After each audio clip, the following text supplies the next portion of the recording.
पहले बंद कर दें, जब ये सब कट जाएंगे तो दिखाते जाएंगे। अस्सलाम वालेकुम, मैं हूँ बीना खालिद। आप देख रहे हैं बीना का किचन, जिसमें आज हम बनाने वाले हैं कीमा करेले, जो कि बहुत मज़े की रेसिपी है और हम आपके सामने बनाएंगे। हमने करेले को नमक लगा के काट के वॉश कर लिया उसको फ्राई करने के लिए रखा है। पहले छीला था, फिर नमक लगाया था, फिर 4-5 घंटे के लिए रख दिया था, फिर उसको हमने अच्छी तरह धो के और उसको फ्राई होने के लिए रखा है। अब उसमें हमें क्या चाहिए होगा, आधा किलो हमने लिए करेले जो कि फ्राई हो रहे हैं, और आधा किलो है हमारे पास ये बीफ का कीमा। और ये अभी हम पकाएंगे तो आपको दिखाएंगे। इसके लिए हमें 4 से 5 प्याज चाहिए और 3 अदद टमाटर चाहिए, 4-5 हरी मिर्च चाहिए, अदरक लहसुन का पेस्ट चाहिए 2 चम्मच, और 3 चम्मच हमें दही चाहिए, और साबुत गरम मसाला चाहिए जिसमें दालचीनी है, छोटा सा टुकड़ा एक दालचीनी का, और लौंग है 2-3, और एक काली बड़ी इलायची है, और छोटी इलायची है, हरी इलायची जिसको कहते हैं 3-4, और 10-12 काली मिर्च है साबुत। उसके अलावा हमें चाहिए पिसा हुआ मसाला, जिसमें आधा चम्मच नमक का है, आप हस्बे ज़रूरत जितना आपको डालना है डालें, आधा टीस्पून गरम मसाला है, 1 चम्मच पिसा हुआ ज़ीरा है, और 1 चम्मच ही धनिया पाउडर है, थोड़ी सी हल्दी है, आधा टीस्पून पिसी हुई मिर्च है सिर्फ, और 1 चम्मच जो कुटी हुई मिर्चें हैं। ये चीज़ें कीमे के अंदर जाएंगी। तो अभी हम आपको पूरी रेसिपी बना के दिखाते हैं।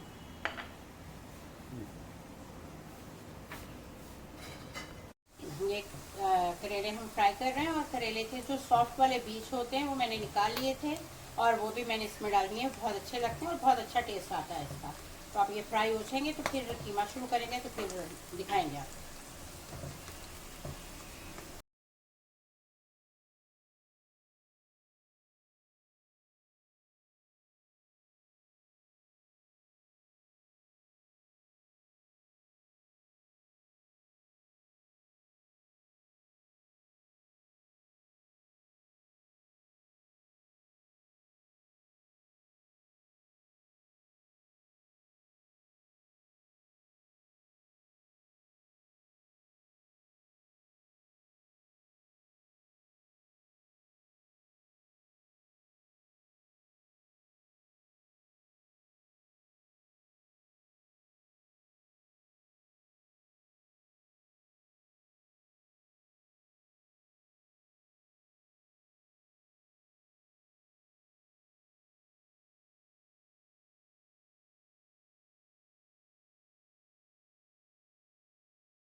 अब ये हम 10-15 मिनट हो गए इसको दम पे। अब ये इसका ऑयल निकल आया है सालन का, और ये अच्छी तरह से भून चुका है। और अब हम इसको आपके सामने डिश आउट करते हैं। ये हो गया बिल्कुल हो गया तैयार, और आप इसको रोटी या पराठे से, चपाती या पराठे से खा सकते हैं। नान से कभी इस तरह का सालन नहीं खाते, मज़ा नहीं आता।